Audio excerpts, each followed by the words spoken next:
उधर मथुरा से एक ऐसी वारदात सामने आई जिसने रिश्तों की सारी मर्यादाएं तोड़ दी। जहां जमीन के टुकड़े ने खून के रिश्ते को निगल लिया। गोवर्धन थाना इलाके में एक प्रॉपर्टी डीलर बड़े भाई ने बेटों के साथ मिलकर अपने ही छोटे भाई के बेटे की पीट पीट कर हत्या कर दी। 13 दिन तक जिंदगी और मौत के बीच झूलता रहा युवक, लेकिन पुलिस कार्रवाई की जगह हाथ पर हाथ धरे बैठी रही। अब जब युवक की मौत हो गई है तब पुलिस जाग गई है। सवाल कई हैं, आखिरकार जब युवक 13 दिन तक अस्पताल में मौत से जूझ रहा था, पुलिस आगे क्यों नहीं आई? ये रिपोर्ट देखिए।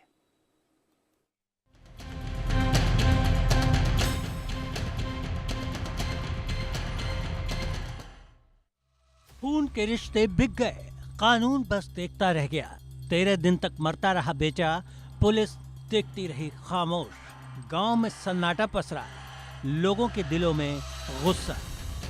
मथुरा के गोवर्धन थाना इलाके का यह मामला सिर्फ एक जमीनी विवाद नहीं, बल्कि रिश्तों पर लालच की चाबुक है। 26 सितंबर को प्रॉपर्टी डीलर रमेश ने अपने बेटे लवकेश और अन्य परिजनों के साथ मिलकर अपने सगे छोटे भाई के बेटे अवनीश पर जानलेवा हमला कर दिया। गांव के बीचों बीच अवनीश को घेरकर लाठी डंडों से बेरहमी से पीटा गया। हमले में अवनीश गंभीर रूप से घायल हो गया। घटना के बाद पुलिस मौके पर पहुंची। मजरूबी चिट्ठी लेकर घायल को अस्पताल भिजवाया गया, लेकिन उसके बाद जो हुआ वो पुलिस की कार्यप्रणाली पर सवाल खड़े करता है, क्योंकि गंभीर चोटों के बावजूद पुलिस ने हत्या की कोशिश का केस दर्ज करने की बजाय मामले को शांति भंग में निपटा दिया।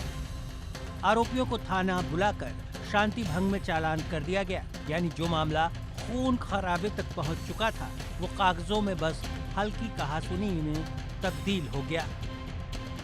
ये जनपद मथुरा के थाना गोवर्धन में एक दुखद घटना हुई है, जिसमें 26 सितंबर को एक अवनीश नाम का ये युवक है, 22 साल का, नगला साखी का रहने वाला है। इसके साथ मारपीट की गई थी रमेश, लोकेश और कुछ अन्य लोगों के द्वारा। इसको थाना पुलिस के द्वारा तत्काल संज्ञान में लिया गया था और इसमें प्रिवेंटिव एक्शन भी किया गया था। जो चोटें आई थी वो उस समय इस प्रकार की चोटें नहीं थी कि जिससे कोई घटना घटित हो सके, तो इसको उपचार कराया गया था। कल इसकी डेथ हो गई है।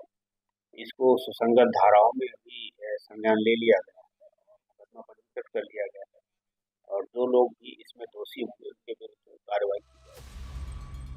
अवनीश पिछले 13 दिन से अस्पताल में जिंदगी और मौत से जंग लड़ रहा था। परिजनों की आंखें रोज दरवाजे पर टिकी रहती कि पुलिस अब तो कुछ करेगी, लेकिन कार्रवाई नहीं हुई और 13वें दिन अवनीश ने आखिरकार दम तोड़ दिया। घर में कोहराम मच गया, गांव में मातम पसरा है। माँ की चीखें, पिता का रोना और रिश्तेदारों का दर्द, सब कुछ इस बात का सबूत है कि लालच ने इंसानियत को मार डाला है। मथुरा के थाना गोवर्धन क्षेत्र स्थित नगला साखी में जमीनी विवाद में भाई ने भाई के सगे बेटे का कत्ल कर दिया, यानी कि लाठी डंडों से पीट पीट कर हत्या कर दी। उपचार के दौरान उसने कल दम तोड़ दिया और इसको लेकर अब पुलिस के द्वारा कानूनी कार्रवाई की जा रही है। आपको बता दें, पुलिस ने सबका पंचनामा भर पोस्टमार्टम के लिए भेज दिया। मेरी जो मौजूदगी मथुरा पोस्टमार्टम हाउस पर यहाँ तमाम जो परिजन हैं उस बच्चे के यहाँ खड़े हुए हैं। क्या नाम है आपका? सुरेश। क्या वारदात हुई? वारदात 1 साल पहले वारदात हुई थी कि जमीन के ऊपर में, तो हमारी तरफ से कोई नहीं हुई। उन लोगों ने वारदात की थी जबरदस्ती, क्योंकि वो जो है पूरा जमीन को हड़पना चाह रहे थे, बेईमानी की नियत आ रही थी। और उस समय कोई कानूनी कार्रवाई नहीं की हमने। अब जो है फिर वारदात की है। हमारी तरफ से कोई भी झगड़ा नहीं किया हुआ है, किसी कोई भी गाली गलौज नहीं किसी भी तरह का। और राधा कुंड में जो है लाठी चार्ज किए। और बेटे का क्या नाम है जिसकी मौत हुई है? बेटे का नाम है अवनीश। मृतक के परिवार वालों का कहना है कि अगर पुलिस ने वक्त रहते कार्रवाई की होती तो शायद अवनीश की जान बच सकती थी, लेकिन पुलिस ने आरोपियों को बचाने की कोशिश की। अब जब मौत हो गई है तो पुलिस मुकदमा दर्ज करने की बात कर रही है, लेकिन बड़ा सवाल ये है कि क्या अब कार्रवाई का कोई मतलब है?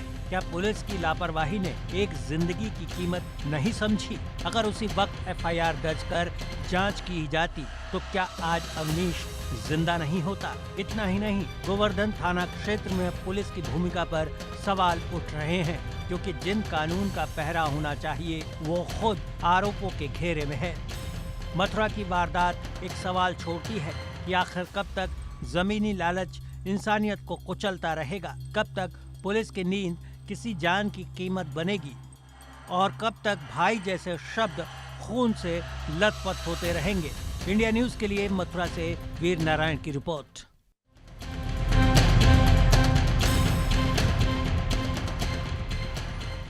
महामंडलेश्वर